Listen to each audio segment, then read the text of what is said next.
Ayo jangan bunga. Yuk. Oh iya, tentunya nanti ada yang komplain iklan. Oh.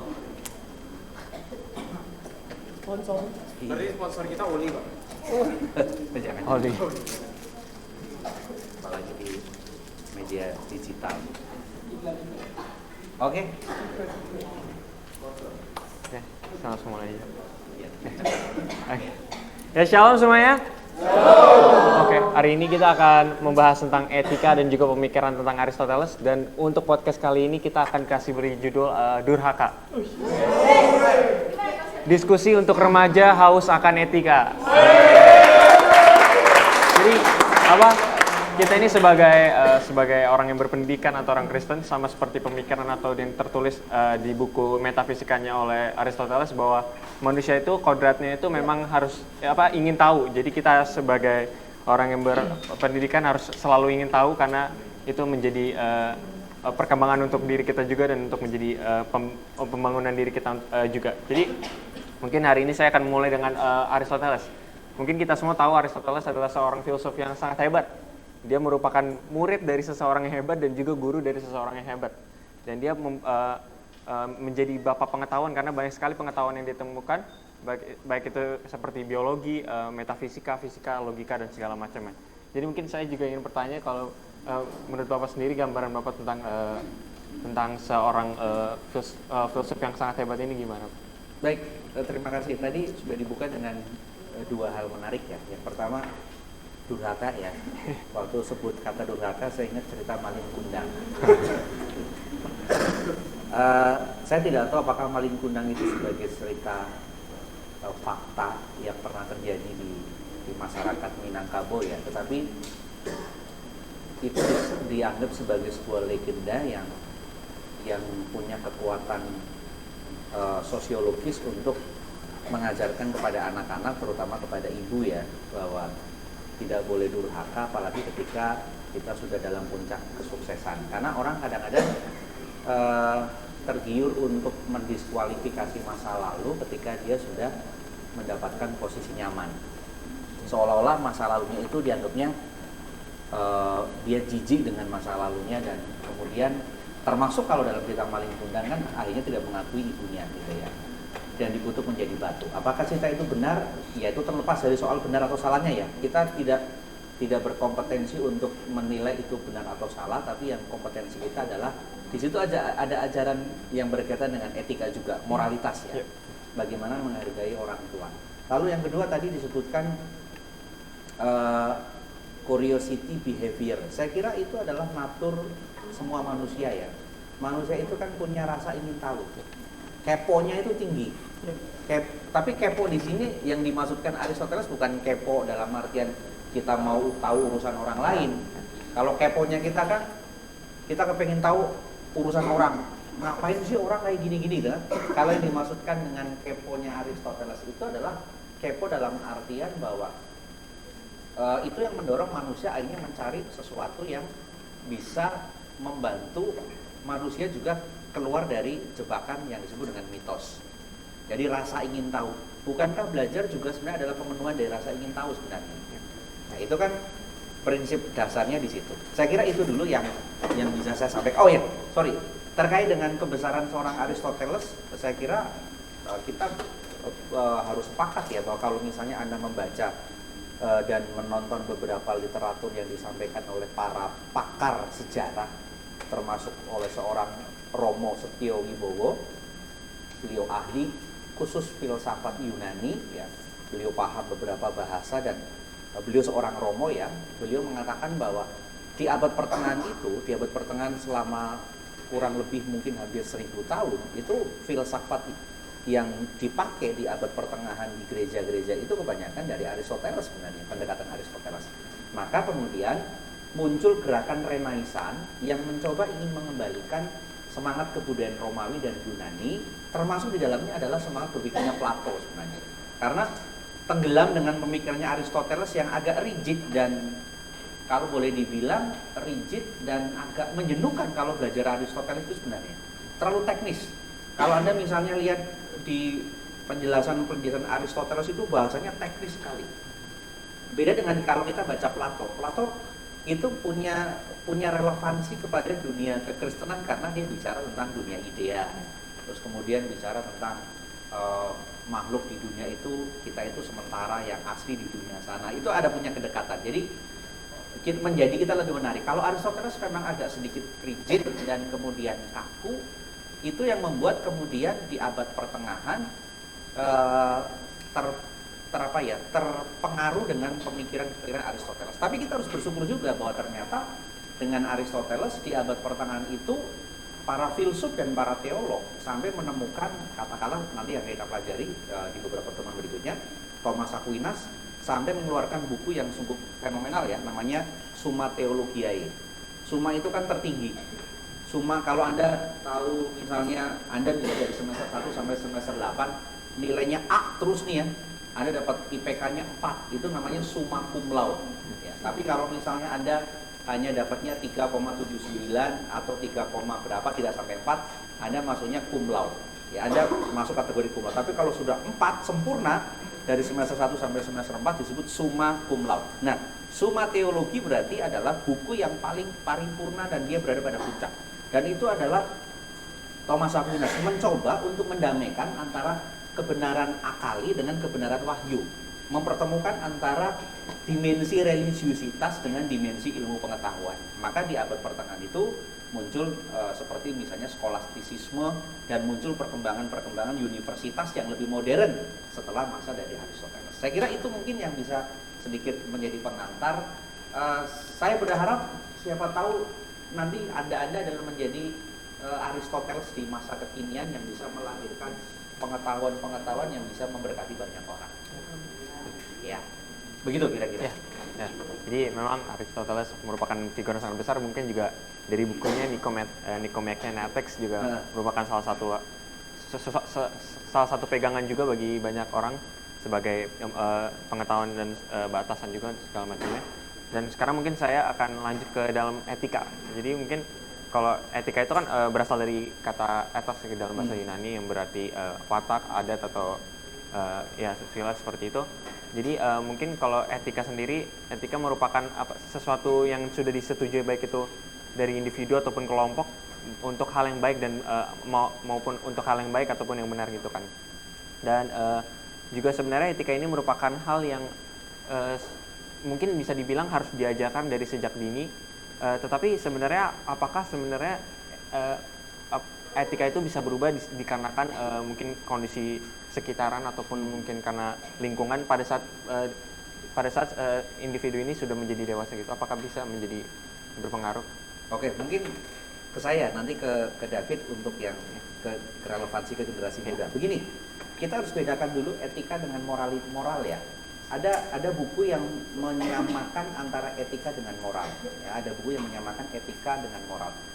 Walaupun dalam prakteknya kadang-kadang kita agak sulit memisahkan ini moral atau ini etika. Etika itu adalah postulat, ilmu tentang moralitasnya. Jadi ilmunya dia, bukan perilakunya. Kalau perilakunya misalnya Anda ketahuan misalnya mencuri gitu ya, mencuri atau kemudian memfitnah orang lain, itu berarti masuk dalam kategori moral. Itu berarti pelanggaran moral. Makanya disebutnya ada perbuatan yang berkaitan dengan moral. Kalau perbuatannya baik disebutnya perbuatan bermoral kan? Tapi kalau yang buruk disebutnya immoral, bukan amoral. Kalau amoral itu adalah perbuatan yang sama sekali tidak bisa dikenakan sanksi moral. Misalnya begini, misalnya si Grevien kalau pakai sepatu selalu kaki kiri. Kalau kita tanya kenapa pakai kaki kiri dulu? Oh ini berkaitan dengan moralitas kan kita harus mendahulukan kaki kiri. Gitu. Itu bukan moral, itu perbuatan yang tidak bisa dikategorikan atau diberi nilai sanksi moral. Karena itu berkaitan dengan psikomotorik. Sama juga dengan orang misalnya kalau anak saya kidal. Anak saya kidal. Makanya anak saya nggak bisa bekerja di departemen perikanan. Anak kidal. Perikanan kan ya kanan. Nggak bisa beri kiri ya. Jadi kalau kidal, kalau di Indonesia kan kalau memberi harus pakai tangan kanan ya. Yeah. Jadi tangan kanan, tangan kiri itu moral. Yeah. Padahal sebenarnya itu adalah soal psikomotorik. Karena anak saya kebetulan kidal, maka saya selalu pesan, Hegel, kalau kamu memberi kepada orang lain, kamu harus pakai tangan kanan. Kenapa? Dia protes, kan tanganku kidal. Orang Indonesia nggak siap terima itu gitu loh. Orang Indonesia selalu menjatuhkan sanksi kanan kiri kan, moral. Makanya muncul istilah tangan kanan, nggak ada tangan kiri kan. Ya. Tapi kalau di luar negeri, mereka sudah pengetahuannya sudah berkembang, maka kanan kiri tidak menjadi persoalan. Itu berkaitan dengan psikomotif. Dan kalau Anda mau cek, saya ini justru dapat ilmu pengetahuan ini dari teman saya dari Saksi Yehova ya. Dia meneliti katanya, Pak Julius, dia waktu ke rumah saya lihat anak saya tangan kidal. Saya bilang, maaf Pak, anak saya mau tangannya kidal. Oh nggak apa-apa. Tangan kidal itu menurut riset, itu katanya, itu jumlah asam amino. Nanti Anda bisa cek asam amino itu apa. Jumlah asam amino di tangan kiri itu sama dengan jumlah rasi bintang. Jadi kalau orang yang tangannya, makanya kalau Anda lihat pemain bulu tangkis tangan kidal, itu biasanya susah dikalahkan kan? Apalagi kalau dia pemain ganda. Wah, dia sudah komplit. Ya, yang sini tangan kanan, si tangan kiri biasanya agak sulit. Nah, itu yang disebut dengan amoral. Misalnya David, kenapa kamu kalau pakai pernah nggak Anda perhatikan? Anda kalau pakai celana panjang, kaki kiri dulu atau kaki kanan dulu? Kita hampir nggak memperhatikan kan? Enggak, iya. Gimana? Berarti itu ada turunan dari pocong gitu. Kalau saya perhatikan kalau saya kebiasaan kiri dulu, kiri. Tapi itu kan bukan soal moralitas, itu soal psikomotorik. Nah, jadi amoral gini. Jadi kita bereskan istilah dulu. Amoral itu adalah perbuatan yang tidak bisa dikenakan sanksi moralitas. Itu amoral. Kalau immoral, tadi seperti mencuri, berbohong, memfitnah, kemudian menyebarkan berita hoax, provokasi, atau seperti yang dilakukan oleh ahli Taurat, ya, mereka pencitraan kan. Nah, itu bisa dikenakan dengan sanksi moral. Itu namanya immoral. Perbuatan yang melanggar moralitas disebutnya moral. Nah, etika itu adalah ilmu tentang moralitasnya. Jadi etika dengan moral itu sebenarnya adalah dua istilah yang berbeda. Kalau moral itu bicara perilakunya, kalau etika bicara ilmu tentang moralitasnya. Ilmunya kan etika, matematika, kemudian logika, terus ada apa lagi tuh? Etika, fisika, dogmatika yang belakangnya KK gitu kan. Selain ada juga yang logi-logi gitu ya. Itu yang berikutnya. Yang kedua, apakah etika itu bisa bergeser? Kalau kita prinsip dari para filsuf Yunani klasik, termasuk di dalamnya ada Socrates dan Aristoteles, dia akan mengatakan bahwa etika itu universal. Etika itu absolut. Jadi dia tidak berlaku bersifat, tidak kemudian berlaku relatif. Misalnya begini, semua agama, walaupun ada bicara doktrin ya, nanti tentu Anda bisa akan kupas itu. Walaupun ada doktrin tertentu mengatakan bunuh orang yang berbeda keyakinan dengan kita, tapi secara prinsip semua agama akan mengatakan bahwa membunuh, berbohong itu adalah perbuatan yang melanggar hukum, perbuatan dosa. Sorry, bukan hanya melanggar hukum, perbuatan dosa ya. Kalau hukum biasanya Anda efek jerahnya kurang greget ya.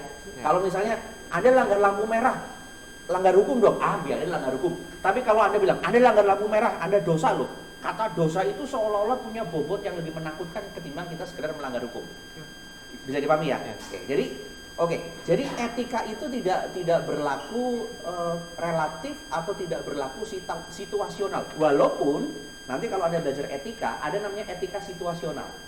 Ya, ada etika situasional itu berlaku seolah-olah pada situasi tertentu. Tapi begini, etika sebenarnya bukan berlaku secara situasional. Etika itu kasuistik.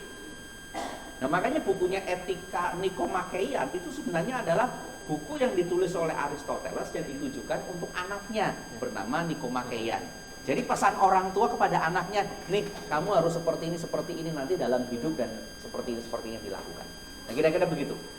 Makanya untuk menyatukan semua perbedaan di Indonesia, termasuk perbedaan agama, kita tidak akan pernah bisa menyatukan dengan doktrin, karena doktrinnya beda-beda, termasuk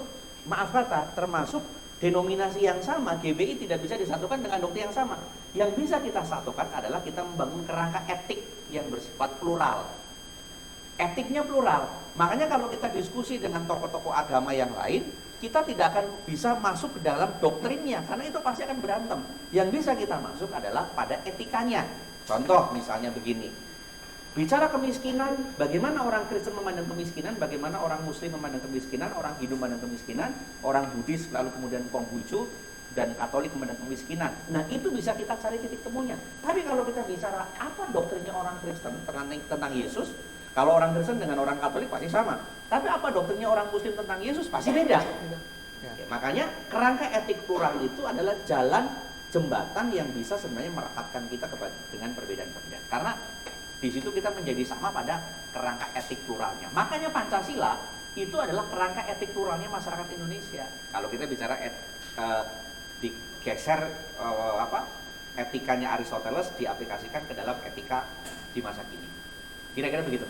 Oke, mungkin bawa case study ya. Mungkin belakangnya ada ya. Mungkin baru ada kasus ya kan. Kasus mungkin yang nggak tahu ini lebih melanggar ke etika atau moral, yaitu kasus penganiayaan David ya, dimana dia karena dipanas-panasin oleh pacarnya, jadi dia melakukan kekerasan terhadap David. Jadi gimana tanggapannya untuk kalau saya sendiri ya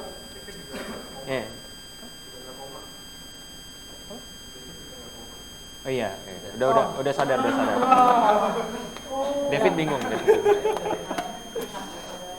ya kita tahu sendiri bahwa akhir-akhir ini ada kisah yang cukup panas mungkin ya, kisahnya penganiayaan David bukan David ya, penganiayaan David oleh Mario,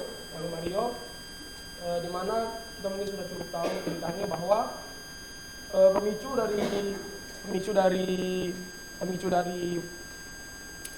peristiwa ini yaitu karena kekasihnya Mario memanas-manasi dengan mengatakan bahwa si David telah berbuat macam-macam kepada kekasihnya Mario, dan ujung-ujungnya Mario mendatangi David, dan akhirnya terjadi namanya penganiayaan. Kalau di sini mungkin lebih ada etikanya, ada juga moralnya ya, karena kita tahu sendiri bahwa secara etika mungkin penganiayaan atau perbuatan kekerasan kepada seseorang tidak berhak, karena kita ini tinggal di negara hukum yang semuanya sudah ada aturannya, semuanya punya hak, semuanya punya kewajiban. Jadi berarti di kasus ini, di peristiwa ini sudah jelas bahwa ini melanggar etika, karena tadi Bapak dosen kita sudah berkata bahwa etika itu bersifat universal, beda sama moral mungkin yang diatur oleh norma-norma atau doktrin ya, seperti itu. Mungkin dari saya seperti itu. Oke. Mungkin lebih bahas ke tadi sih, Pak. Masih bingung karena David apakah emang etika itu kan etika merupakan pandangan yang disetujui, apakah maksudnya pandangan yang disetujui oleh seseorang, dan itu harus diajarkan dari masa dini kan. Dan apakah misalkan untuk kasus ini, untuk si David sendiri itu ini karena memang dia lack of pengajaran tentang etika dari kecil, atau mungkin gara-gara lingkungan, atau gara-gara apa gitu, mungkin pandangan David Dari Mario ya? Iya, dari Mario. Kalau pandangan saya mungkin ya, dari apa yang dilakukan ini mungkin bisa jadi mungkin adanya sifat atau sikap militer dalam pengajaran dari kecil, mungkin sejadi. Atau juga yang kedua karena perekonomian yang cukup baik membuat adanya keakuan yang menyebabkan menganggap rendah seseorang karena dengan apa sedikit melakukan kekerasan begitu. Pada itu saja. Kalau yang pada kasusnya David dan Mario ya, kasus David. Apalagi kita sekarang hidup di era media sosial yang tidak bisa kita kontrol ya. Jadi Anda melakukan hal kecil pun, apalagi hal yang buruk, itu bisa viral ya, hal kecil. Padahal kalau kita misalnya ini kan gara-gara Mario, akhirnya bapaknya kan juga jadi Iya, jadi kena imbasnya kan. Iya. Jadi kena imbasnya, saya tidak tahu kekayaannya apakah, yang saya dengar sih 56 miliar ya. Padahal tahun 2013 kalau Anda misalnya mengikuti kasus seorang pegawai pajak bernama Gayus Tambunan, Iya. dia padahal golongan 3A.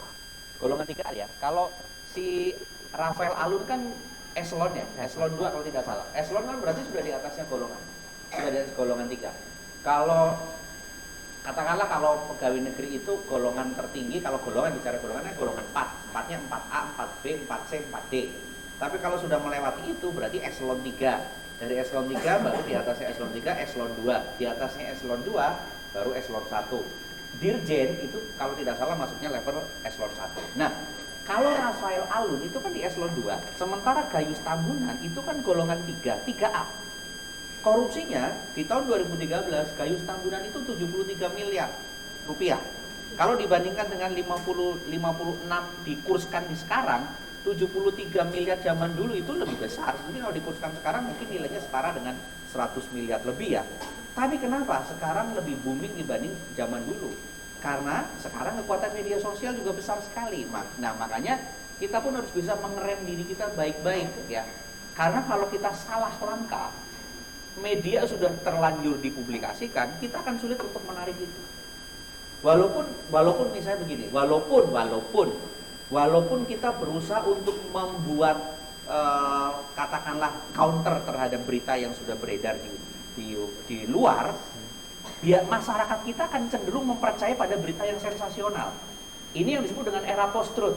Ya, era post-truth itu adalah era di mana opini mendahului kebenaran.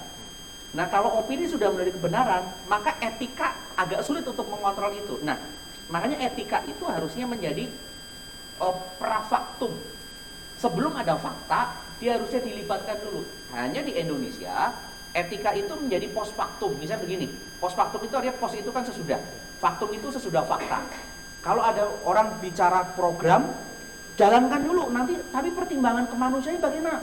Pertimbangan kemanusiaan urusan belakangan. Kalau nanti ada bencana baru kita pikirkan. Contoh misalnya seperti ketika konversi antara minyak tanah ke gas LPG pada waktu itu kan, masyarakat belum diedukasi untuk gas LPG, maka pada waktu itu gas LPG banyak yang meledak. Ya, lalu anggota dewan, saya ingat sekali anggota dewan yang sudah almarhum mengatakan begini, kan yang mati cuma berapa orang. Loh, yang mati berapa orang itu manusia, jangan berapa orangnya dong. Dipikirkan dulu dampaknya apa ketika orang mau dikonversi menjadi dari misalnya katakanlah menjadi minyak tanah menjadi gas LPG. Sama juga dengan politik di Indonesia. Ketika masa reformasi demokrasi dibuka tapi infrastrukturnya belum diperbaiki. Maka yang terjadi apa? Yang terjadi demokrasi di kita dibajak oleh apa? Oleh mayoritas. Mayoritas kebetulan di sini yang membajanya adalah mayoritas yang tidak ngerti sejarahnya Indonesia yang dirumuskan dengan perbedaan-perbedaan yang ada oleh pendiri bangsa kita. Makanya Indonesia yang dalam kacamata kita sekarang ini adalah Indonesia yang sudah dibajak oleh radikalisme sebenarnya. Ini makanya sebenarnya tantangan buat kita semuanya. Nah, makanya saya kepengen mengajak beberapa orang tadi pada waktu saya mengantar orang tua saya ke rumah sakit, saya komunikasi dengan rekan dari media, saya bilang begini, tolong bukakan akses untuk beberapa mahasiswa STT supaya kita bisa diskusi dengan orang-orang dari tokoh-tokoh agama. Dan dia bilang, saya akan siap, Mas Julius, dia ngomong ke saya akan siap kalau memang benar-benar ini Anda menginginkan supaya kita punya jembatan komunikasi. Saya butuh jembatan komunikasi dan saya butuh teman-teman dari Anda semua supaya kita kemudian membangun tadi paradigma kerangka etik pluralnya, ya, bahwa ternyata kita bisa ketemu pada titik temu yang sama pada apa? Pada wilayah etikanya sebenarnya. Nah, oke, kembali kepada kasusnya si Mario dan si David ya. Apa yang kurang dari sini? Nah, ini kekurangan kita di era sekarang. Pendidikan karakter itu kan minim kan? Di zaman dulu, di zaman saya sekolah, itu malah kata kalau kita ngomong ke orang tua, Pak atau Pak Bu gitu ya, atau Pak Ma, tadi saya dipukul sama guru, ya. Malah orang tua kita marahin kita, kamu dipukul pasti karena kamu. Zaman sekarang, anak laporan ke orang tuanya ikut datang, ikut maki-maki gurunya. Jadi saya berpikir juga, jadi sebenarnya yang punya peradaban tertinggi siapa? Sebenarnya orang tua kita. Karena ketika orang tua kita mendapatkan berita tentang kita di sekolah, orang tua kita tidak telan mentah-mentah. Tapi kita sekarang yang bobol telan mentah-mentah. Anak kita diapa-apain di sekolah, misalnya kena dihukum, lalu kemudian kita turun ke sekolah, lalu kita ngomelin gurunya dan lain-lain. Saya berpesan kepada anak saya pun dan termasuk kepada guru, kalau anak saya di sekolah memang layak untuk mendapatkan sanksi, berikan sanksi, Pak. Satu kali anak saya pernah ketonjok sama temannya itu, giginya copot ya waktu kelas berapa itu. Saya datang ke sekolah dan saya temui orang tuanya, saya mengatakan begini, saya tidak ingin cari masalah. Ya. Saya memang gigi anak saya rontok. Dan yang rontok itu memang gigi yang kita harapkan rontok juga karena sudah memang gigi susu ya. Saya bilang begini, saya tidak bicara hikmah di sini. Kalau bicara hikmah memang itu hikmahnya gigi anak saya jadi rontok. Tapi saya bicara di sini ada potensi kekerasan di dalam sekolah. Kalau ini dibiarkan, anak ini karena anak yang suka mukul ini sudah troublemaker di mana-mana. Jadi tinggal nunggu dan kebetulan pas hari itu jatahnya anak saya yang kena pukul. Sudah hampir semua kelas kena. Jadi saya bilang ke orang tuanya, Anda juga tolong didik anak Anda, saya akan didik anak saya. Supaya apa? Anak Anda pun menggunakan tangan, menggunakan benda-benda itu tidak melukai oleh orang lain. Lalu dia mengatakan begini, anak saya di rumah memang saya didik keras. Lalu saya jadi dapat pemahaman, oh anaknya melakukan pelampiasan kepada orang di luarnya. Mekanisme manusia itu begini, manusia itu punya namanya defense mechanism. Contohnya begini, kalau saya tekan kamu misalnya, saya omelin kamu di kelas, saya marahin kamu akan cenderung melawan saya kan nggak bisa. Melawan dosen otoritasnya, nanti saya dikasih nilai F. Apa yang dilakukan? Dia akan melampiaskan kepada orang yang lemah. Bisa dipahami ya? Mungkin dia akan marah sama pacarnya, kamu jangan ganggu, nggak tahu saya gimana. Atau dia akan melampiaskan kepada orang yang dianggapnya paling lemah. Ketika dia jadi pimpinan, dia akan mencari orang yang paling lemah. Untuk apa? Melampiaskan efek yang selama ini tertimbun. Itu defense mechanism dalam diri orang. Saya tidak tahu apakah si Mario ya. Apakah Mario itu punya defense mechanism karena di rumahnya orang tuanya disodorkan dengan harta yang cukup gitu ya. Di satu sisi pendidikan karakter minim. Kalau tidak salah dia mahasiswa dari salah satu universitas ya. Ya. Kebetulan universitas ini besok saya akan wawancara di universitas yang tempatnya Mario. Itu ya. Saya diundang untuk wawancara. Wawancara untuk posisi mengajar.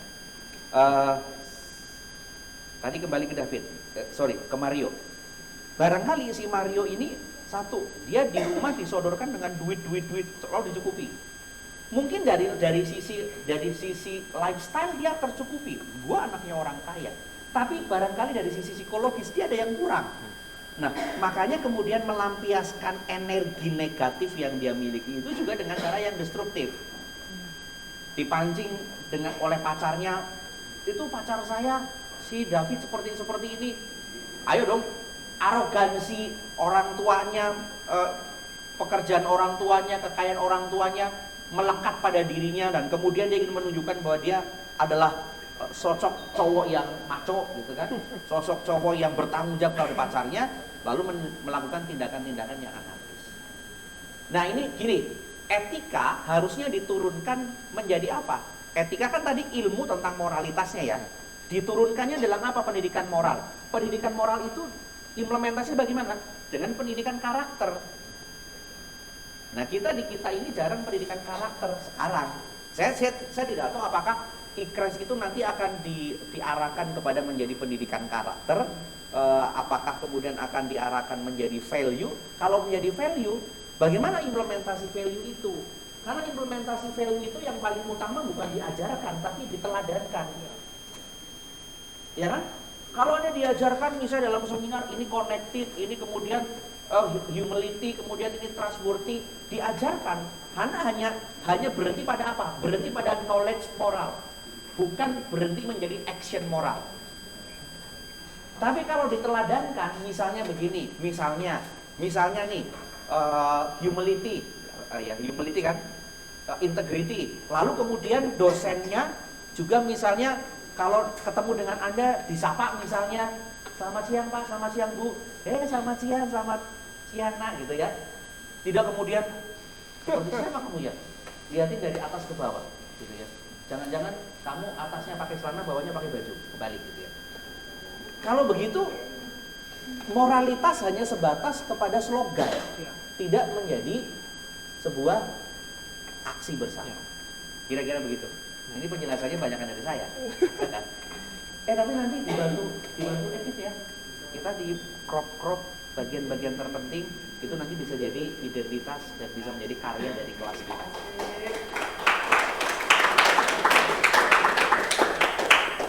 Begitu. Oke. Setuju sih untuk untuk hal moral ataupun etika, it's more of like practical daripada theoretical, karena emang pasti kalau dengan konsepnya atau untuk dapat memahami apa itu etika pasti kita bisa memahami. Kan ada tahapannya gini, ada knowledge moral, saya lupa ya, knowledge moral, feeling moral, lalu action moral atau apa ya, saya lupa urut-urutannya itu bagaimana. Ada moral sebagai pengetahuan, moral sebagai perasaan, moral sebagai sebuah tindakan. Contoh begini, kalau moral sebagai pengetahuan, misalnya begini, Anda tahu enggak kalau misalnya menghargai orang yang berbeda agama itu adalah bentuk kebaikan? Kan kalau anak kecil menjawabnya pasti iya ya, menghargai orang lain itu apa? Sikap menghargai orang lain, menghormati orang yang berbeda agama, membenci orang yang berbeda agama. Pasti anak kecil sekalipun dia benci dengan orang yang berbeda agama pasti akan jawabnya menghargai orang yang berbeda agama. Pengetahuannya meng-ACC yang baik, tapi perasaannya ketika beda agama kebencian muncul. Apalagi kalau misalnya, saya nggak mau main sama dia, kenapa dia beda agama dengan saya? Kafir, takutnya makan di rumahnya minum pakai gelasnya bekas B2. Salib di rumahnya. Iya, ada hantu disalib ya.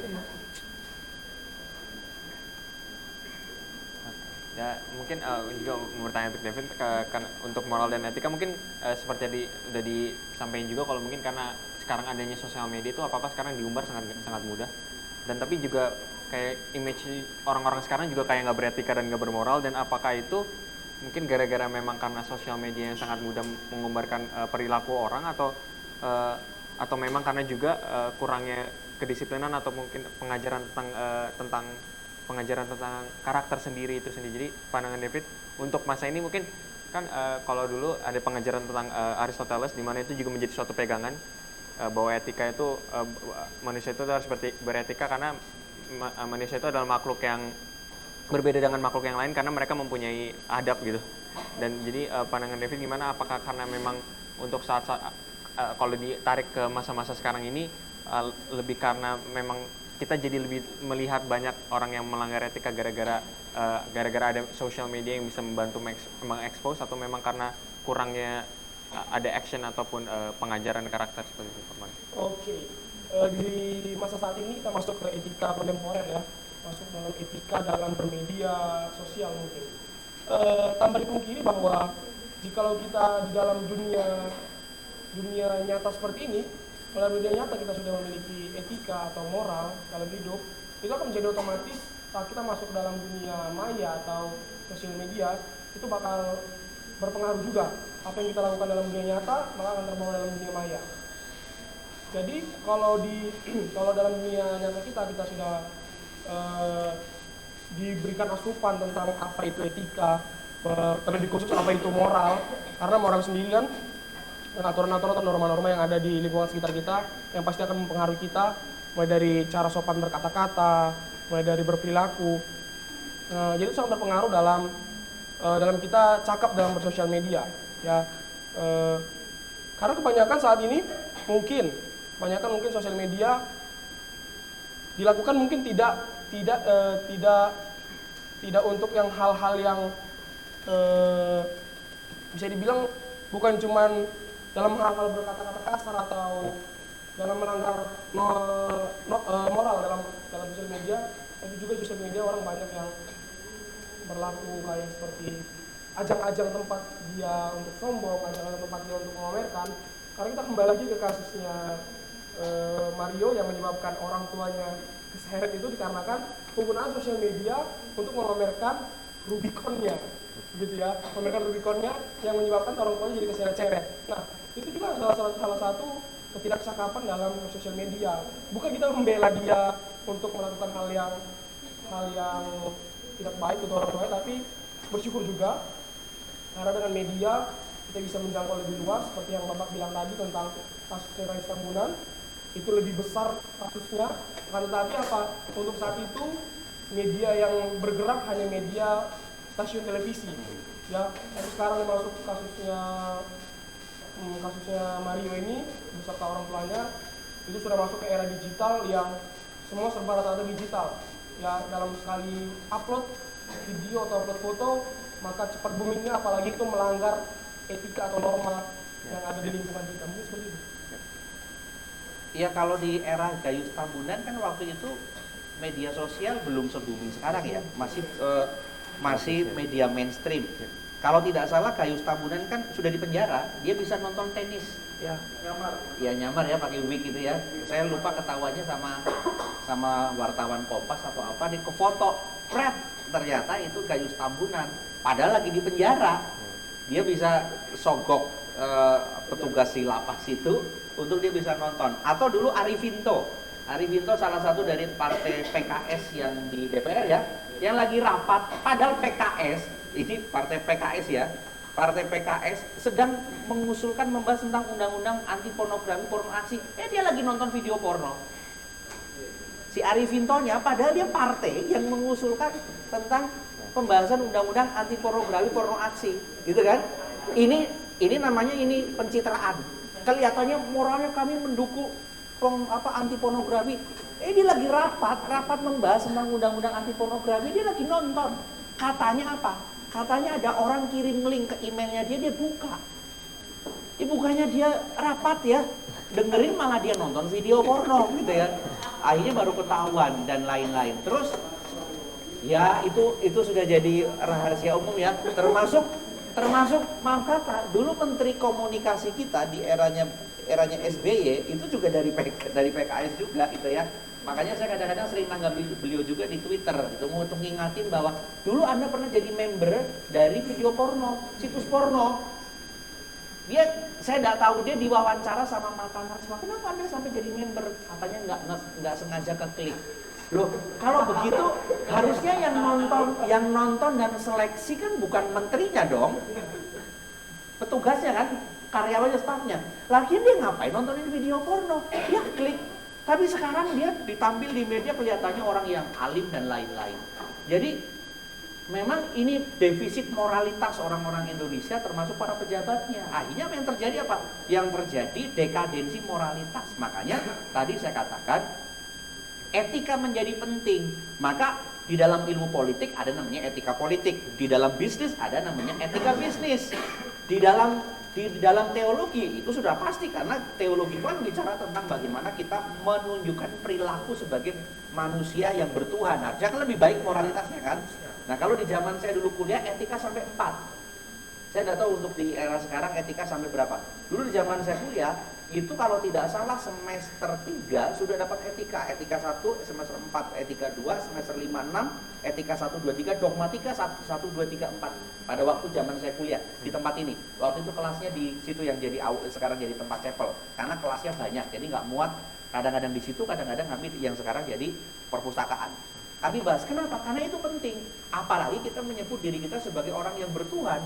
Orang yang bertuhan itu kan menggambarkan dirinya harus secara perilaku, secara hidupnya harus menjadi cermin bagi orang lain kan. Bukan jadi anti klimaks seperti ahli Taurat. Ahli Taurat pencitraan kan, dicitrakan baik, tapi ternyata dalamnya seperti kuburan yang kata Yesus, penuh dengan tulang belulang dan lain. Termasuk kalau tidak salah Petrus pun kan terjebak kan, setelah Yesus terangkat ke sorga, Petrus makan dengan orang yang tidak bersunat. Ketika ketahuan sama saudara yang bersunat, dia malu kan, maka itu dikritik sama Paulus. Nanti Anda bisa baca itu kalau tidak salah, Paulus mengkritik keras terhadap perilaku kemunafikan dari Kefas, Petrus, yang ternyata dia makan dengan orang yang tidak bersunat. Begitu ketahuan sama orang Yahudi, dia sepertinya malu, takut. Wah, gue kan orang bersunat, kok makan dengan orang tidak bersunat? Ya, itu etika ya, makanya bagi saya etika itu penting, sangat penting. Apalagi etika dalam berbisnis ya, etika bisnis. Kadang-kadang kan ada orang mau bisnis itu jangan jangan kedepankan etika, bisnis adalah bisnis. Untung. Kalau bisnis itu untung. Memang bisnis itu filosofinya untung, tapi mencari keuntungan kan tidak dengan merugikan orang lain kan. Begitu kira-kira. Nah kalau kasusnya tadi, kembali ke kasusnya si Mario. Ya tadi flexing ya, zaman sekarang kan kita gampang tergiur dengan flexing ya. Misalnya maaf kata lagi di mana, di kamar mandi, kamar mandinya bagus nih buat spot foto gitu kan. Ya, jepret gitu ya. Ada lah beberapa kan, diantara ada juga kan kalau lagi ke kamar mandi mall, kamar mandinya bagus, jepret gitu kan. Apakah itu salah? Tidak salah. Itu dokumentasi bagi kita juga bahwa kita pernah pergi ke tempat itu dan lihat toiletnya bagus. Tapi kalau maaf kata, kita hanya untuk menunjukkan eksistensi diri kita. Tapi kita lupa bahwa alat komunikasi itu bukan hanya sekedar untuk menunjukkan kita eksis, tapi juga sebagai alat untuk menyapa orang lain. Gitu kan? Makanya saya sebisa mungkin menggunakan teknologi ini, apalagi handphone, WA. Kalau saya lihat statusnya orang, saya lihat status siapa yang sedang ulang tahun, itu pasti akan saya ucapin dulu, walaupun saya nggak kenal. Yang pertama, kenapa? Karena saya ingin kemudian menjadikan handphone sebagai fungsi yang memang seperti diciptakannya handphone itu untuk apa? Untuk alat komunikasi saling tegur menyapa kan? Bukan sebagai sekarang kalau orang pasang status, kalau dulu saya alergi pasang status saya tugas di mana, saya ngapain.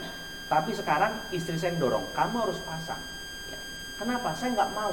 Tidak, kamu harus pasang. Bukan untuk kamu pamer, tapi untuk sebagai dokumentasi bagi orang lain. Ini sebagai brand. Ya. Istri saya ngomong gitu. Tapi dalam kapasitas yang wajar. Ya, dalam kapasitas yang wajar. Bukan kapasitasnya untuk yang show up. Ya. Saya kemarin waktu saya buka TikTok di beranda saya keluarlah si Gradient, ya. Kalau kita sakit baru kita tahu arti sehat itu apa. Saya kira itu hal yang bagus ya, itu motivasi juga supaya kita menggunakan teknologi untuk kebaikan, bukan menggunakan teknologi untuk menyebarkan provokasi apalagi menyebarkan hoax. Begitu loh. Jadi Pak, ada juga mahasiswa yang mengkritik gini. Mahasiswa waktu itu kalau tidak salah alumnus dari sini. Saya lihat pendeta-pendeta sekarang banyak menggunakan media sosial. Saya bilang itu justru bagus menggunakan media sosial. Dibanding media sosial kita diamkan lalu dibajak sama orang-orang nggak benar. Bisa dipahami ya? Justru kita yang harus mengambil alih media itu. Itu sarana yang Tuhan berikan bagi kita. Kita ambil. Nah, Pak, tapi kita nanti takut. Ya justru itu tadi etika harus jadi prafaktum. Mana yang boleh, mana yang tidak. Kalau tidak salah saya sempat usulkan juga ke Senat pada waktu itu, gitu ya. Bisa dong bikin divisi namanya divisi jurnalis, latihan jurnalistik. Ada kejadian apa misalnya seperti waktu itu SCBD, survei ke sana. Ada kejadian misalnya penolakan terhadap timnas Israel, survei bikin opininya di situ. Nanti bias. Nanti di situ ada tim redaksinya yang memproses berita ini, berita yang akurat, kredibel, atau berita yang hanya sekedar opini yang bisa menimbulkan perbantahan banyak orang. Itu kan jadi nanti kita jadi terlatih. Jadi jangan kita takut menggunakan media juga. Kalau kita takut menggunakan media, media akan dibaca sama orang-orang yang nggak benar. Begitu, gitu ya. Ya, jadi sangat penting Kak, maksudnya kalau ditarik beretikal di masa-masa sekarang ini karena emang sosial media itu adalah sarana yang sangat besar, Iya. mungkin yang harus kita jaga adalah beretika dalam bersosial media. Karena sekarang bukan lagi citizen ya, tapi netizen. Nah ya, netizen. Karena jadi mungkin di saat juga meresponi suatu hal juga harus hati-hati dengan apa prefaktum. Oh iya, sekarang Anda coba cek, ada tidak gereja? Ini saya dapat pengakuan dari beberapa yang pernah saya dapat informasi dari, ada yang dari anaknya gembala, ada yang dari dapat info dari menantunya gembala. Dia memilih, Pak, gereja kami setelah pandemi, setelah online, begitu sudah dibuka, dari jemaat 70, jemaat 100, sekarang hanya tinggal 10, tinggal 20. Jemaatnya kemana? Jemaat sekarang banyak lari ke lebih online. Ya itu kan kita tidak bisa menutup mata bahwa ini berarti etika itu sesuatu yang sangat urgent diperlukan di masa sekarang. Bukannya masa sekarang, harusnya dari dulu tuh jadi sesuatu yang urgent. Cuman ya etika sih ngapain sih, itu kan value. Kalau kita pakai etika, kita nggak akan jadi pebisnis yang ulung, yang bisa menipu sana menipu sini. Jadi nggak kan kalau ada pemikiran bahwa kayak manusia itu hal terpentingnya adalah untuk mencapai kebahagiaan mereka. Jadi apakah gara-gara itu jadi etika jadi Bisa. Nah ini gini, tadi benar. Tujuan manusia kan selalu mencapai kebahagiaan kan. Nah kebahagiaan itu dirumuskannya beda-beda setiap orang. Ada yang merumuskan kebahagiaan dengan perilaku hedon. Hedonisme itu sebenarnya sudah muncul sejak zaman Yunani klasik yang mengatakan begini, bahwa kebahagiaan itu, kalau dalam pengertian hedonisme ya, kebahagiaan itu adalah bisa dicapai ketika kita memaksimalkan keinginan daging. Keinginan daging, memaksimalkan keinginan daging. Makanya kalau Anda baca di kitab Kolose atau kitab apa ya, orang serakah itu sama juga dengan penyembah berhala ya. Itu kan karena mereka menyembah Tuhan mereka adalah perut mereka. Di zaman dulu nih, kalau misalnya Anda cek itu, kalau orang berpesta, pesta pora nih, pesta dari pagi sampai malam, itu biasanya tuan rumah itu sudah menyediakan di belakang rumah atau di mana itu ada bak yang khusus untuk memuntahkan apa yang sudah dia makan. Ya, jadi misalnya begini, misalnya Erkanus makan udah kenyang nih, mau pulang nih, jangan pulang dulu nih, makanannya masih banyak. Erkanus pergi ke belakang, dikilik tenggorokannya sampai kemudian dia muntah. Waktu muntah kan dia keluar lagi tuh, perut kosong, dia makan lagi. Ya, itu hedonisme. Makanya di masa dulu hedonisme itu mencapai kebahagiaan dengan memaksimalkan keinginan daging. Sekarang hedonisme sudah berevolusi menjadi hedonisme seperti yang pada alanya si ala Mario. Ya, dengan flexing, kemudian merasa bahwa bagi saya gini, kalau bagi saya orang yang terlalu pamer, terlalu flexing, itu sebenarnya dia lemah dalam pergaulan sosial. Karena dia lemah dengan pergaulan sosial, dia ingin mencari pengakuan dari orang lain. Pengakuannya dengan apa? Dengan menunjukkan harta yang dia miliki. Biasa jadi konsumtif. Kalau orang yang, itu kata Baudrillard ya, jadi orang yang konsumtif. Oke. Ada mau tanya? Dari forum. Oh ya, mungkin sekarang udah dibuka. Mungkin jika ada yang mau bertanya mengenai etika ataupun juga pemikiran Aristoteles ke masa sekarang gitu, ke masa kontemporer, mungkin ada yang mau bertanya. Oh, Oke, Oh iya? Mike? boleh mic? Mike tadi. Mic, bentar mas. Mic-nya tuh. Oh, Si Parlin mana? Lagi. Lagi.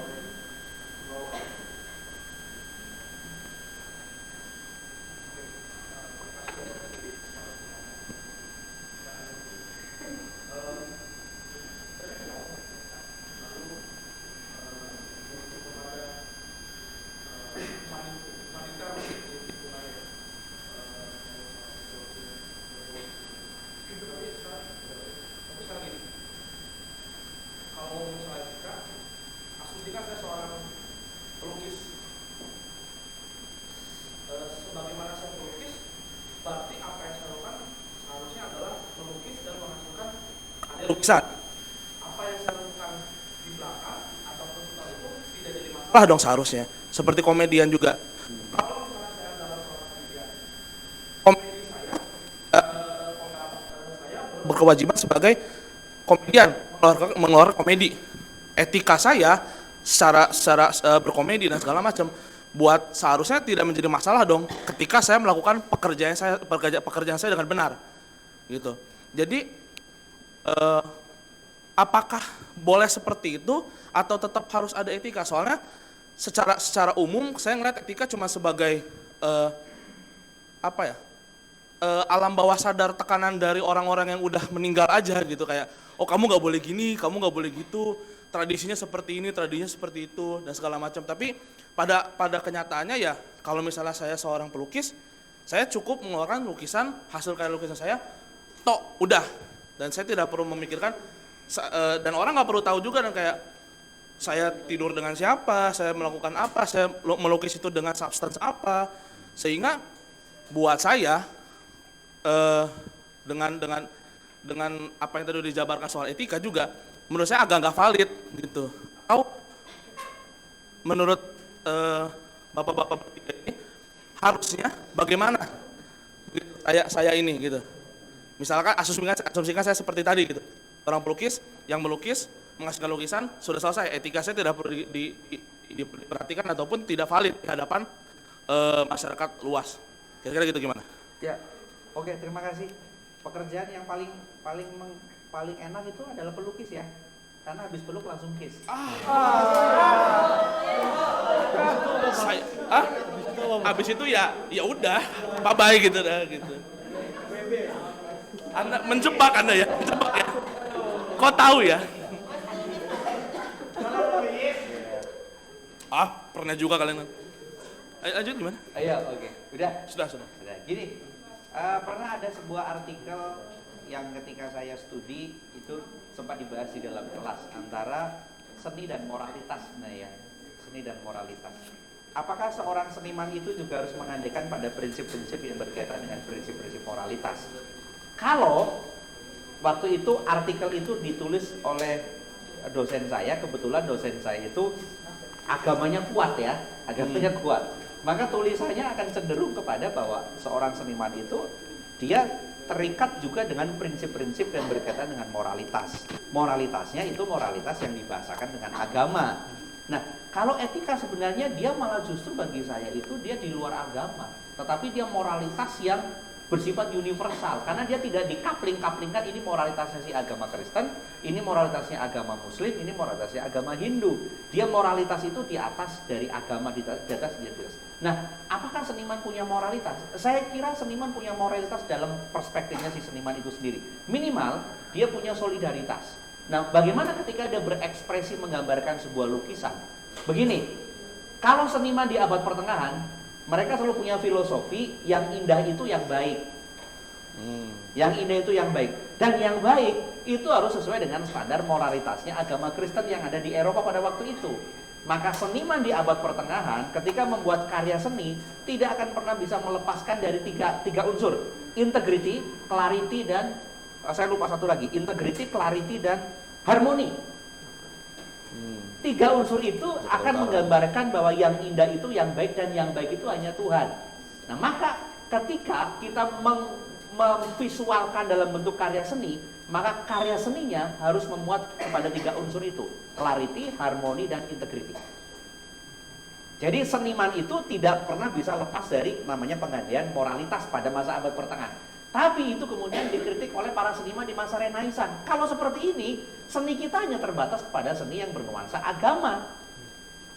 Maka muncul gerakan Renaissance. Renaissance itu bedakan dengan Aufklärung ya. Aufklärung itu adalah masa pencerahan. Renaissance itu adalah mengembalikan kebudayaan Yunani dan Romawi. Selisihnya 200 tahun, tapi saya pernah mendengar beberapa orang mengatakan Renaissance itu sama dengan Aufklärung, itu beda. Dulu teman saya menyamakan Aufklärung dengan Renaissance, tesisnya dibuang sama pengujinya. Ini tesis salah. Kamu menyamakan antara Aufklärung dengan Renaissance. Ya. Kalau di zaman Renaissance itu gerakan seniman yang memunculkan seniman sudah jenuh. Ini kalau seni dibatasi dengan moralitas seperti pada abad pertengahan, seninya itu dikuasai oleh otoritas gereja pada waktu itu, termasuk akal budi dilucuti oleh pada kekuatan gereja pada masa itu. Para seniman bilang, kita tidak akan pernah bisa berkreasi. Semua seni yang berkembang adalah seni yang berkaitan dengan dunia Kristenitas kalau di Eropa. Kemudian di Arab Saudi, dunia Islam yang berkembang. Seni musiknya misalnya sholawat kalau di Arab Saudi. Kalau di Eropa, himne. Kalau di Eropa, kemudian lukisannya lukisan para santo, para tokoh-tokoh kudus. Kita tidak bisa kemudian ada subjektivisme, bahkan maaf kata, humanisme lahir setelah masa Renaissance. Ketika otoritas gereja dihentikan, lalu kemudian tiga unsur tadi, clarity, integrity, dan harmoni, bahwa yang baik tidak harus, yang indah itu tidak harus baik, lalu itu dibongkar semuanya pada masa Renaissance. Maka pada masa Renaissance muncullah lukisan-lukisan yang jauh lebih ekstrim dibanding pada masa lukisan-lukisan yang ada di abad pertengahan.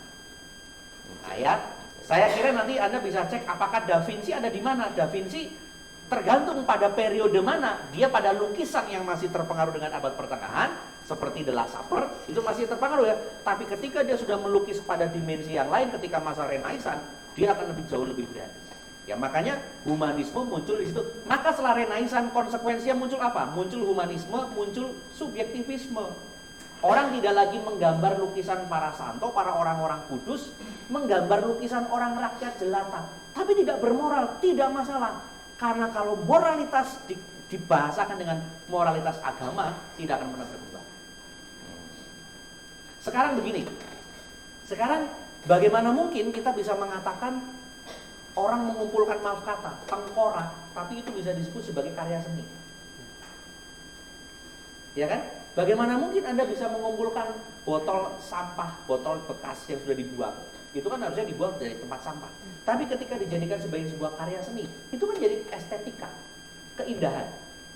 Nah kalau begitu, keindahan itu harus menyangkut moral tidak? Tergantung moralnya moral apa. Kalau moralnya adalah moralitas agama, kan kalau teologi moral yang kita pelajari kan kalau dalam teologi itu kan etikanya teologi moral. Kalau yang dipelajari adalah teologi moral, akan selalu kita terjebak pada dikotomisasi. Ini benar, ini salah. Tapi kalau etika dilepaskan dari kerangka agama, etika akan bicara universal. Oke. Begitu. Oke. Berarti, nah tadi kan Bapak yang udah jawab nih kan. Coba Bapak dua ini yang saya minta jawab. Pertanyaannya saya permudah dari gini. Entah ya dua-duanya bukan salah satu ya. Kalau ada seseorang dia ya katakanlah kayak tadi seniman, tapi dia melakukan seninya dengan baik dan benar sesuai dengan tadi integrity, clarity dan harmoni. Tetapi melakukan tiga ini menghasilkan karya itu quote unquote menggunakan substance atau menggunakan bahan-bahan kimia yang bisa membuat Anda agak trippy atau agak tipsy gitu ya. Atau misalnya seorang seorang pujangga, dia baru bisa melontarkan sebuah puisi cinta kalau misalnya dia sudah melakukan koitus atau senggama dengan mungkin orang-orang lain gitu, entah sejenis entah lawan jenis gitu. Buat kalian berdua, it is okay untuk yang penting karyanya dan pekerjaannya selesai dengan benar dan bagus, atau semuanya harus well done gitu, sama etikanya juga dan segala sesuatunya dia harus menjadi seorang yang well rounded gitu, semuanya harus bagus gitu. Menurut David dulu deh. Atau seorang musisi kalau dia mau bikin lagu atau mau bikin aransemen harus melakukan hal-hal yang mungkin kalau kata orang di luar norma atau di luar moralitas gitu. Tapi kerjanya setelah dia melakukan itu kerjanya benar dan bagus. Gitu. Dilema ya. Tadi pertanyaannya bahwa gimana kalau dia contohnya menarik dalam seni musik ya.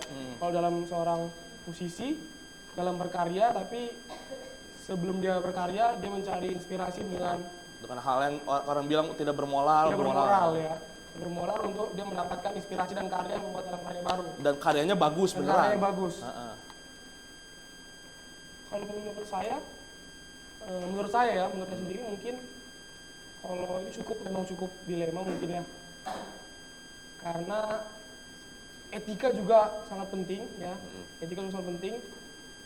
Karena mungkin kembali lagi mungkin kayak yang pernah kita dengarkan waktu COF tentang etika normatif mungkin ya, yaitu tentang benar atau salahnya menurut lingkungan sekitar, dipengaruhi oleh lingkungan sekitar. Mungkin alangkah baiknya apabila karena untuk mendapatkan karya atau inspirasi kan tidak harus dengan hal-hal yang tidak bermoral ya. Tidak harus dengan hal yang tidak bermoral, ini pendapat saya.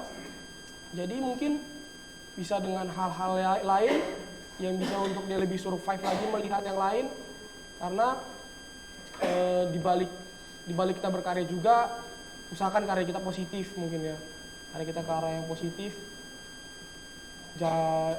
Itu tadi kalau bisa diusahakan untuk ke arah yang menciptakan suatu hal karya yang bagus dengan moral yang bagus kan lebih baik daripada menciptakan karya bagus.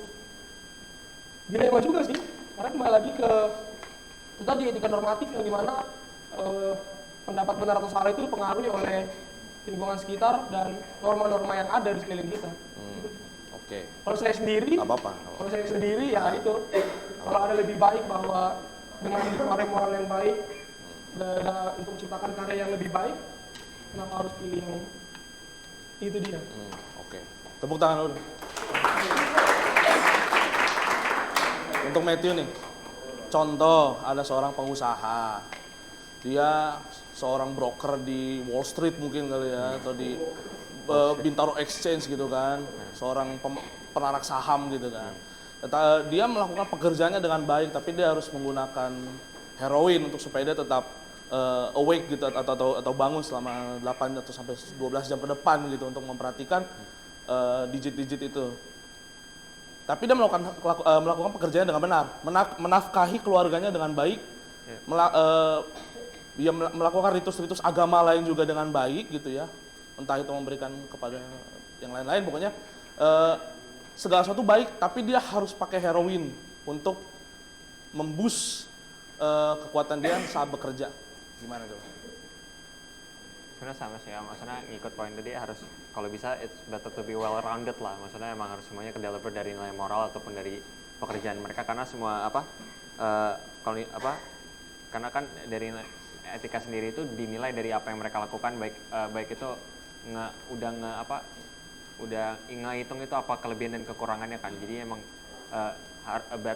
emang lebih bagus kalau well rounded dan mungkin emang ngebantu kerjanya tapi kayak emang nggak sesuai dengan etika atau moral, jadi emang lebih bagus harus well rounded. Oke. Terakhir. Sorry ya namanya. Terakhir. Posisikan masing-masing sebagai orang yang melakukan hal itu. David sebagai musisi yang harus melakukan hal amoral dulu baru bisa melakukan pekerjaan yang baik. Matthew sebagai seorang pebisnis yang harus pakai heroin dulu, dan Bapak sebagai pelukis yang menggunakan substance dulu baru bisa mengeluarkan seninya gitu. Kalau Bapak diserang seperti itu atau kalian diserang seperti itu, jawaban kalian apa? Kalau kalian diserang oleh jawaban kalian tadi, padahal kalian melakukan itu, apa jawabannya?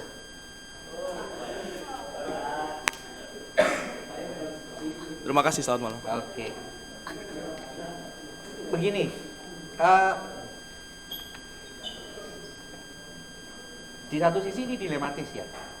Kerjanya hasilnya bagus, tetapi di belakang proses itu dia melakukan tindakan-tindakan yang secara norma itu melanggar pada prinsip yang menggugurkan kualitas kebaikan itu sendiri. Jadi begini, kalau dalam etika itu ada namanya aliran teleologis. Ini saya sebutkan dua saja ya. Ada namanya teleologis, ada namanya deontologis. Teleologis itu adalah baik buruk itu tidak penting. Yang penting tujuannya adalah kebaikan. Mau caranya buruk nggak masalah. Yang penting tujuannya adalah saya baik. Misalnya seperti Robin Hood. Tujuannya kan menolong orang-orang miskin kan. Tapi dengan cara dia mencuri dari orang kaya. Dia akan membatalkan, loh saya nggak peduli saya mencuri. Yang penting kan tujuan saya adalah kebaikan. Jadi kebaikan kalau begitu dalam kerangka etika teleologis, kebaikan atau moralitas bukan dihitung pada prosesnya, tetapi dihitung pada hasil yang akan dicapai.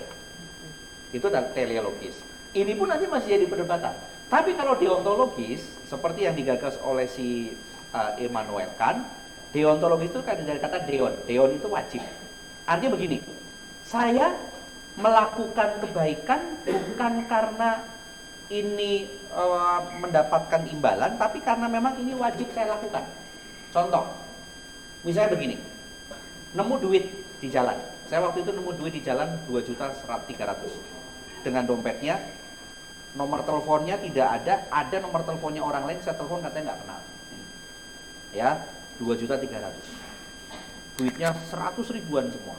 Saya cek alamatnya di daerah Brebes gitu ya. Tapi akhirnya beberapa hari kemudian saya cari-cari calling, ada yang kehilangan dan kita ketemu, dan ternyata setelah kita cross check itu benar ya. Satu sisi Ya, satu sisi kita nemu nih. Kalau kita balikin ke kantor polisi, nanti nama polisi dipakai. Kalau kita berpikir deontologis, kita tidak akan pernah berpikir seperti itu. Saya kembalikan, karena ini bukan hak saya. Perkara nanti polisi mau pakai, perkara nanti polisi mau salah gunakan, atau orang mau salah gunakan, bukan urusan saya, itu urusannya dia. Tapi urusan saya tentang apa yang kejadian yang saya alami, saya sudah menyelesaikannya. Menyelesaikan pada tingkat kebaikan, itu deontologis. Jadi deontologis itu tidak mempertimbangkan apakah nanti hasilnya akan digunakan buruk oleh orang lain atau tidak. Saya memberi kepada Ruben, terserah mau Ruben mau gunakan untuk beli minuman atau Ruben mau digunakan untuk tadi beli heroin, itu bukan urusan saya. Urusan saya adalah saya baik, saya melakukan kebaikan kepada Ruben. Apa kebaikannya? Memberi itu adalah kebaikan kan? Dan Ruben mau balas budi sama saya bukan urusan saya. Saya hanya tahu memberi itu adalah baik, itu deontologis. Jadi kalau deontologis pasti akan menolak tadi pada prinsip kasus yang disodorkan sama Ruben. Hasilnya baik, tapi caranya dengan menggunakan heroin, deontologis akan membatalkan. Saya tidak perlu hasil baik, saya butuhnya proses baik. Kalau deontologis, kalau teleologis, saya tidak peduli terhadap prosesnya kamu. Kamu mau pakai heroin kayak, kamu mau kata tadi koitus ya, mau pakai koitus, mau pakai onani kayak, mau masturbasi kayak, mau kemudian lain-lain, itu urusan kamu. Tapi hasilnya adalah bagus. Itu teleologis. Nah, pada kasusnya Kristus ada di mana? Kalau Yesus mengedepankan pada kasusnya bersifat deontologis, lakukan yang baik sekalipun yang baik itu diterima buruk oleh orang lain. Bisa dipahami ya? Kalau orang Farisi dia melakukan teleologis, kalau saya memberi dia gunakan yang baik tidak.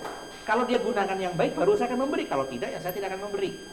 Nah, kalau pada kasusnya Ruben bisa didekati dengan dua sudut pandang, teleologis dengan deontologis. Tapi kalau deontologis kita terlalu kaku dong, terlalu dogmatis. Maka Wederos kasih jalan tengah, prima facie namanya. Prima facie itu di mana? Contoh begini, ini dilematis misalnya, Anda dikasih pesan sama orang tua nih, kamu pesan sama orang tua, nak, kamu pokoknya pulang sampai rumah jam 10 harus sudah sampai rumah, jam 9. Apapun yang terjadi kamu sampai rumah. Menghargai orang tua itu kan adalah kebaikan kan? Tapi di tengah jalan Anda berhadapan dengan orang yang membutuhkan pertolongan. Membutuhkan pertolongan, ya. Membutuhkan pertolongan ini gimana nih, saya harus tolong atau tidak? Kalau saya tolong, saya sampai rumah terlambat, saya melanggar perintah orang tua dan saya bisa berantem sama orang tua, apalagi saya perempuan. Tapi kalau saya tidak tolong, saya melanggar prinsip tentang solidaritas. Nah, Wederos kasih jalan tengah prima facie. Mana yang perlu ditolong dalam kasus itu? Yang perlu didahulukan? Yang perlu didahulukan adalah menolong orang lain. Kenapa? Berkaitan dengan nyawa. Maka ketika nanti kamu diomelin bagaimana oleh orang tua? Itu kata Wederos, prima facie itu adalah kebaikan tertinggi akan mengalahkan pada kebaikan-kebaikan yang lain. Maka itu di situ kemampuan kita untuk menentukan skala prioritas. Sebagai contoh, ini ya, saya pernah berdebat dengan keponakan saya. Keponakan saya itu seniman. Dia S1-nya di UKRIM, S2-nya di UGM, ambil musik kontemporer, ya. Dia penampilannya gondrong, keponakan saya. Ya, dia gondrong. Dia semua alat musik kontemporer dia bisa. Alat musik tradisional dia bisa. Dia sekarang mengajar di Universitas Mula Warman, Kalimantan Timur. Dia gondrong. Dia ngomong ke saya begini, "Om, saya mau gondrong." Kenapa? Saya coba tanya. Ini ciri khas seniman itu gondrong. Kamu mengambil ciri khas seniman itu adalah pada lifestyle-nya atau pada kualitasnya? Saya bilang gitu. Ya saya pengen kualitasnya. Kalau kualitasnya, kan bisa juga tidak gondrong, tapi kamu punya kualitas bagus. Tapi saya kepengen punya brand sebagai seorang seniman. Kalau kamu ngejar brand, berarti kamu keliru dalam mengambil esensi dalam berseni. Karena esensi seni itu bukan pada lifestyle-nya, tapi pada karyanya. Tapi kan untuk saya bisa menghasilkan sebuah karya, saya butuh aktualisasi nih, ekspresi dengan rambut gondrong anti kemapanan. Kalau itu kamu lakukan sebagai bentuk anti kemapanan dan koreksi terhadap hegemoni seni yang kemudian basa-basi, yang dikendalikan oleh otoritas agama yang tidak membuat berkreasi, silakan. Tapi itu harus dipikirkan, kamu bukan untuk sekedar menciri khaskan seniman itu gondrong, tapi ciri khas seniman itu adalah pada karyanya. Begitu, ya. Saya misalnya, Apakah saya punya kemungkinan untuk melakukan, misalnya maaf kata, saya rambut gondrong ketika ngajar di sekuler? Sangat mungkin. Anda kalau misalnya sekolah di De Brito, SMA De Brito di Jogja, kalau Anda pinter, boleh rambut gondrong yang cowok. Anak saya kepengen sekolah di sana, kenapa? Kepengen rambut gondrong. Saya nasihatin, kalau tujuan sekolah di De Brito hanya rambut gondrong, percuma. Tujuan di De Brito itu kamu sekolah, kamu ingin cari apa? Pinternya. Kalau nanti pinter, dimungkinkan syarat untuk rambut gondrong. Tapi kalau kamu pinter tidak rambut gondrong, apakah itu salah? Juga tidak salah. Bisa dipahami ya? Contoh begini, ini logika sederhana begini. Carilah dulu kerajaan Allah dan kebenaran, maka semua akan ditambahkan. Kan sederhana begini, kalau kamu kepengen diberkati, cari Tuhan dulu. Kan gitu kan? Tapi kalau kamu sudah cari Tuhan, ketemu Tuhan, Tuhan nggak berkati pun nggak ada masalah. Kenapa? Sudah menemukan Tuhannya kok. Bisa dipahami tidak? Jadi kalau begitu, bukan berarti kita, kalau kepengen kaya, ya kerja, jangan ke dukun. Tapi, saya kerja nggak kaya. Nah, kalau kepengen kaya, ya kamu kerja. Tapi kalau sudah kerja kamu tidak kaya, kamu harus geser pemahamannya dong. Berarti hidup bukan sekedar soal kaya. Nah, tadi itu mungkin bisa menjawab dari diskusinya Bu Ben. Jadi, teleologis, deontologis, dan prima facie. Ya, dan yang berikutnya nanti Matthew. Tadi kan pujangga-pujangga. Saya kutip dari lagunya Best Jam. Aku bukan pujangga yang pandai merangkai kata.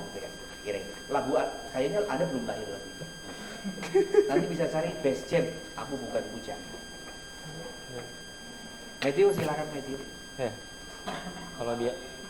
Kalau dihadapin sama pertanyaan seperti itu ya sebagai iya.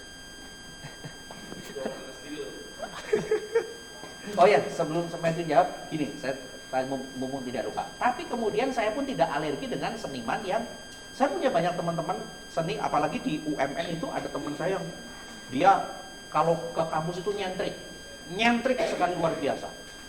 Saya punya mahasiswa di kelas anak jurusan seni nyentrik, kumisnya sebelah kiri yang dicukur, alisnya sebelah kanan yang dicukur. Dia di sebelah kiri dicukur, di sebelah kiri dicukur. Dia tampil, tapi dia pinter di kelas dan dia anak yang paling tertib, ya. Dan anak yang paling tertib, solidaritasnya tinggi. Tapi apakah kemudian saya menjadi alergi dengan orang seperti itu? Bagi saya, kalau imannya tidak KW, kita tidak akan pernah terganggu dengan penampilan orang lain. Tapi kalau iman kita KW, kita akan terganggu dengan penampilan orang lain. Bisa dipahami ya? Jadi mohon maaf, bagi saya pun begini, bagi saya gini. Dalam berpenampilan pun jangan terkesima dengan orang yang penampilannya rapi lalu wah ini bagus nih moralitasnya. Belum tentu. Koruptor itu penampilannya bagus tapi koruptor. Lebih baik penampilan apa adanya tapi berjiwa luar biasa. Tikus berdasi. Ya gitu kan? Tikus berdasi. Karena masyarakat Indonesia masyarakat Indonesia itu punya filosofi, kalau orang Jawa itu punya filosofi begini, aji neng diri ono ing lati, aji neng busana ono ing salira. Aji neng diri ono ing lati itu aji diri kita ada pada lidah kita, sama diri kita ditentukan dari pakaian. Kalau orang pakaiannya bagus itu orang bermoral. Ditipu kita sama koruptor. Yang bermoral rambutnya klimis kadang-kadang koruptor. Tapi kadang-kadang yang maaf kata penampilannya kelihatannya urakan, solidaritasnya lebih tinggi.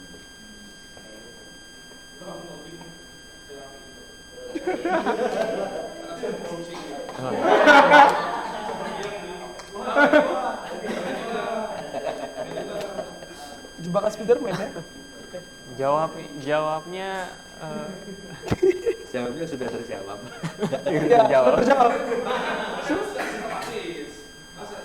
iya, Valid. pengalaman.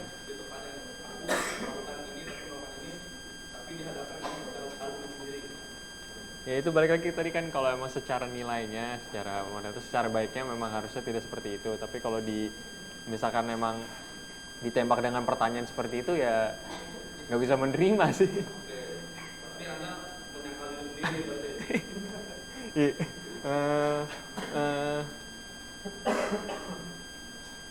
Karena kalau misalkan bilang responnya bakal langsung bisa berubah itu kan kayaknya nggak mungkin, maksudnya karena dikasih tahu sekali gara-gara kayak ini salah, nggak mungkin langsung stop kan. Tapi mungkin bisa jadi progres. Jadi maksudnya karena dengan adanya respon seperti itu, lama kelamaan bisa mungkin jadi progres. Tapi ya gitu kurang lebihnya. Saya Oke, bisa jawab. sekian. Belum. Kira closing statement dulu nih. Oke, apa pendapat saya apabila saya menciptakan karya tapi melakukan hal yang tidak bermoral, tapi saya ditabrakkan dengan pendapat yang tadi. Oh, gitu.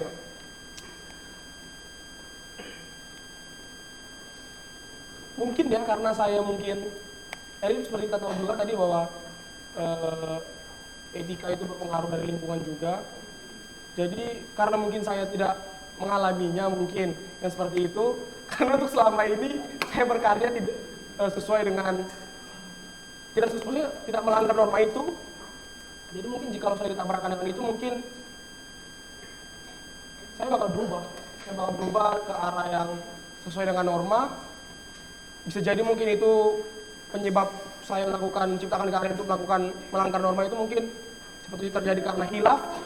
Karena untuk melakukan hal yang tidak bermoral itu didasari oleh habit atau kebiasaan kan. Tapi kalau kebiasaan kita mungkin tidak seperti itu atau melanggar cuma sekali, itu mungkin saat ditegur mungkin bakal balik lagi. Karena itu mungkin karena saya mungkin tidak masuk ke dalamnya mungkin ya. Tapi nanti kita akan lama-lama tadi habit ya.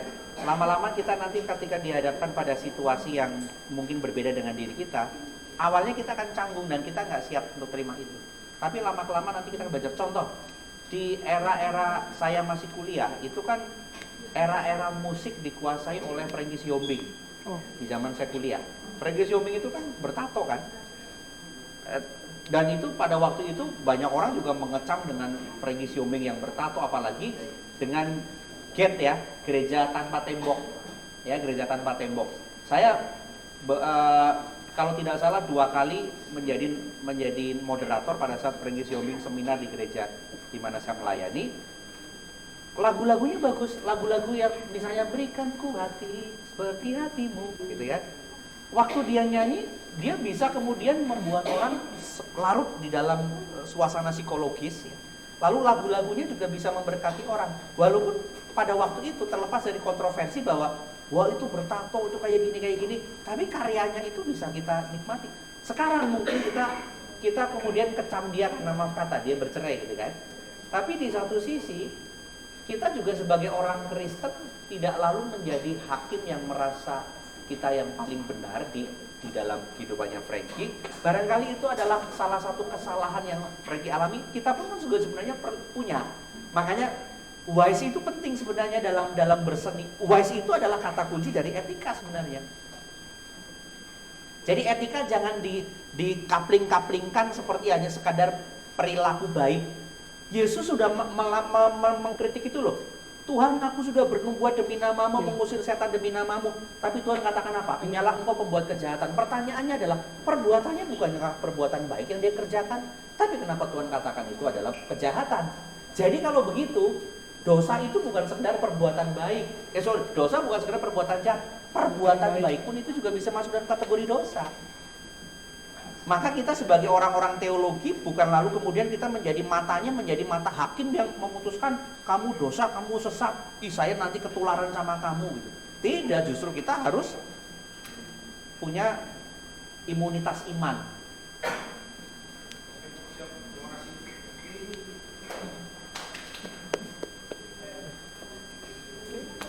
Closing statement. Oh, siapa lagi? Oh, silakan. Ya, terima kasih atas kesempatan yang diberikan. Saya ingin bertanya, tapi sebelumnya terima kasih atas penyampaian tentang etika ini. Saya jadi paham etika secara universal kayak gitu. Ternyata bukan hal yang baik aja gitu ya Pak. Terima kasih. Saya beranjak dari pemikiran dari Bang Ruben juga lah, tapi berbeda topik kayak gini. Bagaimana dengan ada nih suatu pekerjaan yang dimana etika di masing-masing bidang itu kan ada kayak gitu kan. bidang apapun itu. Bahkan dalam dunia malam, istilahnya mohon maaf kayak pelacur, itu juga ada etikanya. Bagaimana mereka bisa melayani customernya, pelanggannya dengan baik kayak gitu kan. Akhirnya apa? Dia apa? Memberikan pelayanan yang baik kayak gitu, yang excellent terhadap pelanggannya. Iya kan? Kayak gitu loh. Servisnya bagus. Kayak gitu. Sebentar. Gak. Sebentar. Aprila pernah ya? Kayak gini, enggak. Saya pernah dengar dari orang gitu loh. Nah, ya kayak gitulah. Terus artinya apa, Pak? Ketika dia beretika, dia menghormati pelanggannya kayak gitu kan. Dan akhirnya pelanggan itu merasa senang, mendapatkan kebahagiaan juga dong tentunya, maupun itu kebahagiaan jasmani atau istilahnya duniawi lah kayak gitu. Tapi dia kan dalam beretika dalam pekerjaannya dia benar dong. Dengan begitu banyak juga orang yang datang ke dia gitu kan, nggak jadi pelanggan dan segala macam. Nah, kemudian nih ada suatu pekerjaan yang dianggap mulia, yang sangat luar biasa gitu, istilahnya hamba Tuhan lah atau pendeta. Nih, pendeta sering sekali menyampaikan firman Tuhan dan segala macam. Tapi ketika dalam beretika sendiri, contohnya apa? Sering lambat dalam apa namanya, mau khotbah nih, mentang-mentang mau khotbah gitu kan, datangnya apa? Pas mau khotbah doang. Setelah itu apa? Balik langsung kayak gitu kan, dan segala macam. Belum lagi dalam kehidupannya sehari-hari, apakah dia banyak melakukan apa yang dia sampaikan atau tidak.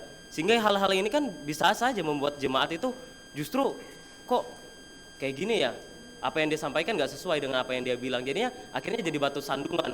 Dan di mana antara kedua orang ini yang berhasil gitu, yang benar-benar berhasil dalam beretika atau benar-benar melakukan etika dengan benar gitu loh Pak. Maksudnya ya kayak gitulah. Terima kasih. Kalau excellent service mungkin yang tadi ya PSN ya, excellent service. Tapi kalau excellent spirit, dua-duanya nggak punya spirit, karena dua-duanya tidak menunjukkan kredibilitas yang harus menjadi panutan. Hanya begini. Ini memang kadang-kadang kita itu terjebak seolah-olah bahwa dosa perzinahan dengan dosa katakanlah misalnya berbohong di atas mimbar, seolah-olah dosa zina itu yang bobotnya lebih berat ya, PSK. Tapi begini, kita kupas dulu tentang PSK dulu gitu ya. PSK ini, oke perhatikan, PSK itu kan disebutnya adalah pekerja seks komersil ya, pekerja seks komersil. Bagi saya, orang bekerja itu selain menghargai orang lain, dia juga akan menghargai dirinya sendiri. Jadi bukan sekedar dia transaksi berbaik kepada orang dengan tujuan saya memberikan servis terbaik supaya saya dapat imbalan. Transaksinya memang itu bekerja. Tapi bekerja secara filosofis itu adalah aktualisasi diri. Nah, pada saat dia mengaktualisasikan diri, dia ada mengangkat harkatnya orang lain, tapi juga dia mengangkat harkat dirinya sendiri. Maka begini. Kalau misalnya Parlin atau Aquila nanti melamar seorang gadis, pasti calon mertua kamu kan akan tanya dulu, kamu udah kerja belum? Kenapa pekerjaan itu ditanya? Karena pekerjaan itu menunjukkan kualitas diri dari seorang manusia itu sendiri.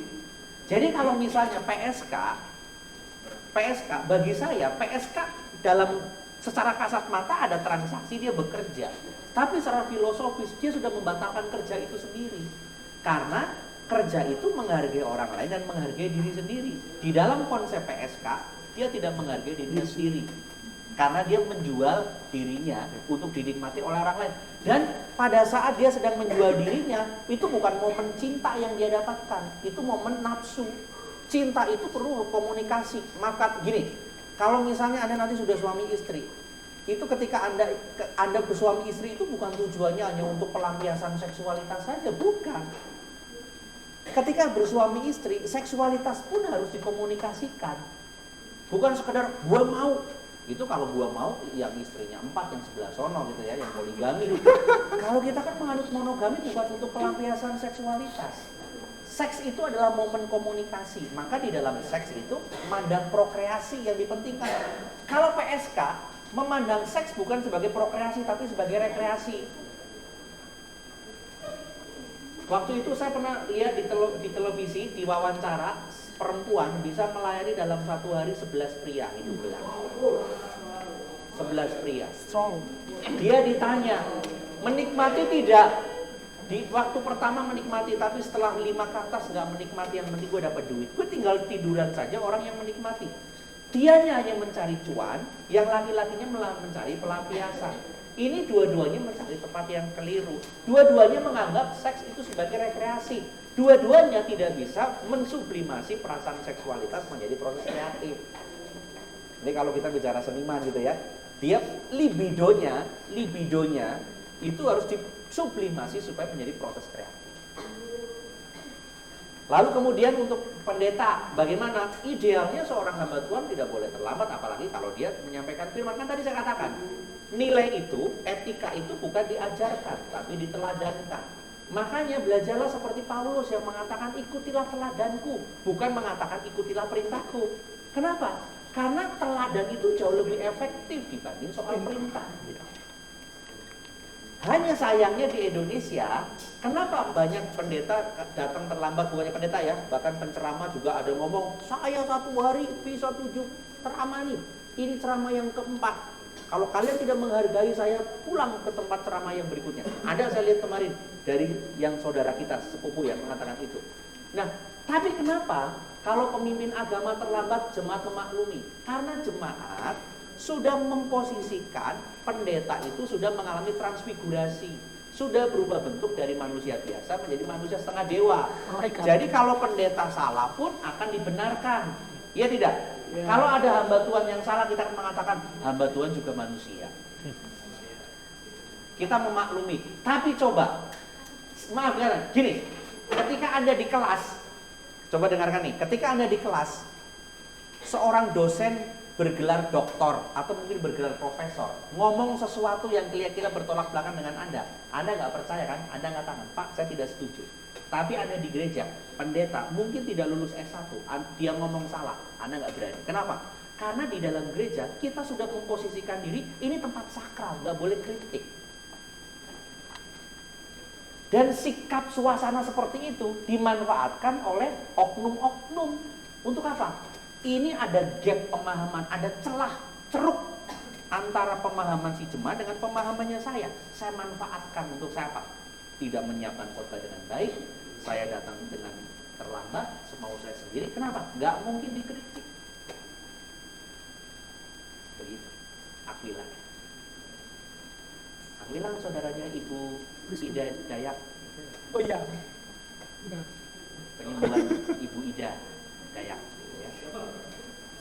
Bukan kemarin rame di Depoknya sampai ditutup, disuruh pulang sama TNI karena bikin kemacetan. Pengobatan Ibu Dayak lagunya nang nang nang nang nang nang nang nang DJ. Ya, Aquila. Jadi Aquila seperti kata Paulus, ikutilah teladanku. Kalau jadi pemimpin, jangan ikutilah perintahku, tapi ikutilah teladanku. Kalau pemimpin mau kata pemimpin, saya tidak tahu. Kalau di sini perempuan boleh rambutnya diikat, dikepang boleh tidak? Boleh, boleh ya. Tapi yang nggak boleh pakai celana jeans ya. Celana panjang nggak boleh ya? Tidak boleh. Nggak boleh pakai celana. Oh, Pakai rok. Nah, ini menyangkut Ruben dan Aquila yang pakaian ini yang bagi saya kemasan. Jangan urusi pakaian, cara berpakaian seorang, urusilah karakter orang. Sedap. Kalau karakter sudah benar, orang akan mengerti cara berpakaian yang benar. Tapi kalau pakaian diurusin, karakternya tidak. Dulu teman saya, padahal dulu kalau di kampus alim sekali. Begitu sudah selesai, malah cara berpakaian lebih urakan dibanding yang dulunya biasa-biasa. Kenapa? Dulu hanya kemasan, hanya karena terpaksa pencitraan. Masa kita orang teologi sukanya pencitraan? mohon maaf, ini bukan mengkritik, tapi ini pesan kepada Anda supaya nanti kalau Anda menjadi pengurus, jangan perhatikan pada kemasan. Bukankah Yesus sudah ngomong, Tuhan memperhatikan apa yang tidak kelihatan, kok manusia memperhatikan apa yang kelihatan? Gitu Rizky?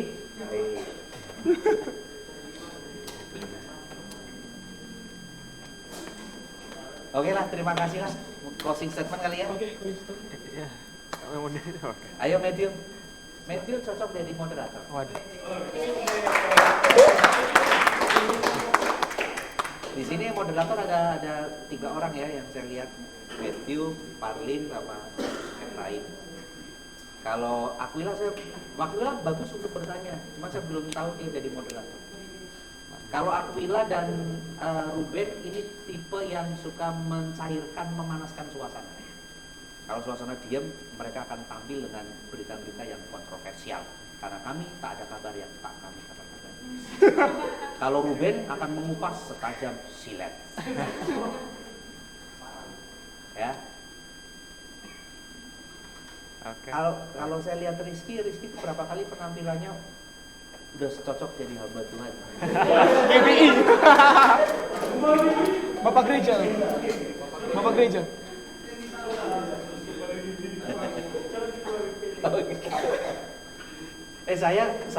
Saya kan tipenya orang pakai pakaian itu nggak terlalu demen diatur gitu ya. Jadi dulu kalau saya waktu ngajar di UPH kan harus pakai baju putih tuh kalau hari Senin sampai hari Kamis. Pakai baju putih lengan panjang, pakai dasi, pakai jas, celana bahan. Tapi kalau hari Jumat kita boleh pakai bebas, pakai celana jeans boleh, terus kemudian pakai batik. Kalau hari Senin sampai Kamis, saya dari ruangan pakai jas, pakai dasi. Begitu masuk dalam kelas saya copot dasi, copot jas, saya gulung. Seperti saya nggak nyaman dengan seperti ini gitu ya. Saya tidak ingin saya dikurung dengan pakaian. Karena dulu saya punya pengalaman, kan saya ceritakan di khotbah. Di salah satu STT saya pakai celana jeans, saya disingkirin sama orang, saya pikir dia dosen, ternyata dia mahasiswa. Dia bilang, "Pak, maaf saya kira Anda bukan dosen." Saya jadi tahu, oh berarti Anda menghargai orang karena jabatannya, bukan karena orangnya. Wah, kamu enggak, saya marah sama dia, saya enggak tahu kalau dia dosen. Hargai bukan karena jabatannya, hargai karena dia orang yang perlu kita hargai. Begitu ya? Jadi semoga kita menjadi manusia-manusia yang terbebas dari prasangka dan menjadi manusia-manusia yang tulus mengasihi orang lain dan tidak alergi dengan orang yang berbeda. Yep. Begitu Aquila.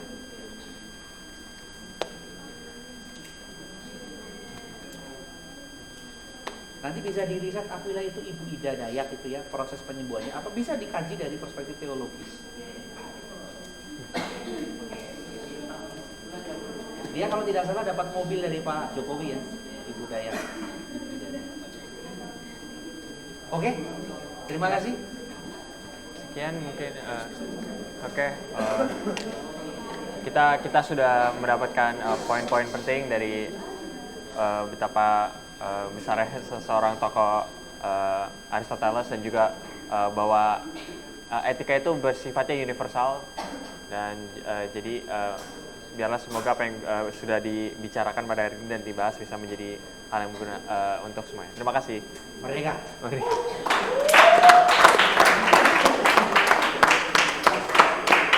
Oh iya, minggu depan kita tanggal 11. Minggu depannya lagi tanggal 11, tanggal 18. Tadi libur tanggal 19 ya? 19. Bisa enggak kalau tanggal 18-nya kita podcast tapi kita bikin menyambut Hari Kartini. Bagaimana peran perempuan? Nanti dikaitkan bagaimana teks munculnya gerakan feminisme.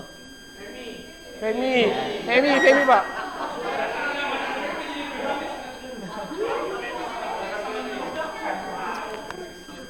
Oke, jadi biar nanti podcastnya bagaimana filsafat memandang perempuan itu bagaimana.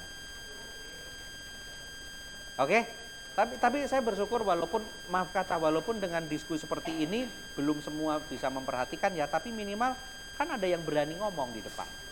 Ya, jadi saya berharap nanti teman-teman yang rajin bertanya juga cairkan suasana ya, supaya kita bisa lebih rileks lagi. Saya punya cita-cita besar untuk 2021-2022 kita harus bisa mempersembahkan karya terbaik untuk STTBI. Mumpung saya masih ada di sini. Andai kata besok saya deal dengan satu kampus tertentu, baik dari masalah salary dan waktu, saya akan hijrah ke sana. Gitu ya.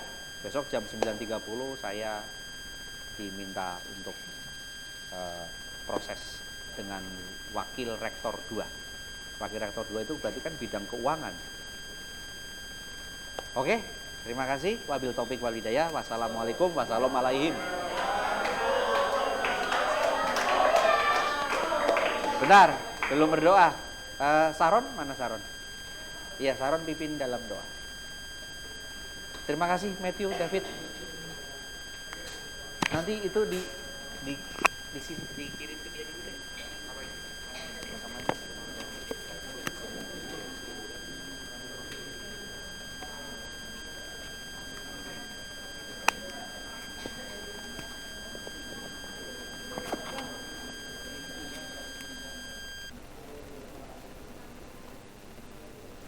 Teman-teman, sebelum kita mengakhiri kelas kita dan kita balik ke tempat kita masing-masing, mari kita bersatu dalam doa. Terima kasih Bapak, terima kasih Yesus. Tiba saat ini kami sudah menyelesaikan pembelajaran kami. Tuhan, Kau berkati biarlah setiap materi yang dipaparkan semuanya boleh kami mengerti dan kami boleh pelajari lebih lagi Tuhan. Terima kasih Bapak, terima kasih Yesus. Kau juga berkati Pak Yulis yang sudah mengajarkan kami Tuhan. Kau berkati dia, Kau berkati keluarganya, Kau berkati setiap pekerjaannya Tuhan. Terima kasih Bapak, terima kasih Yesus. Kami melanjutkan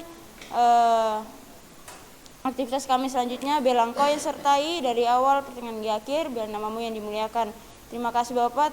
Hanya doa kami, dan terus kami berdoa dan mengucap syukur. Haleluya. Amin.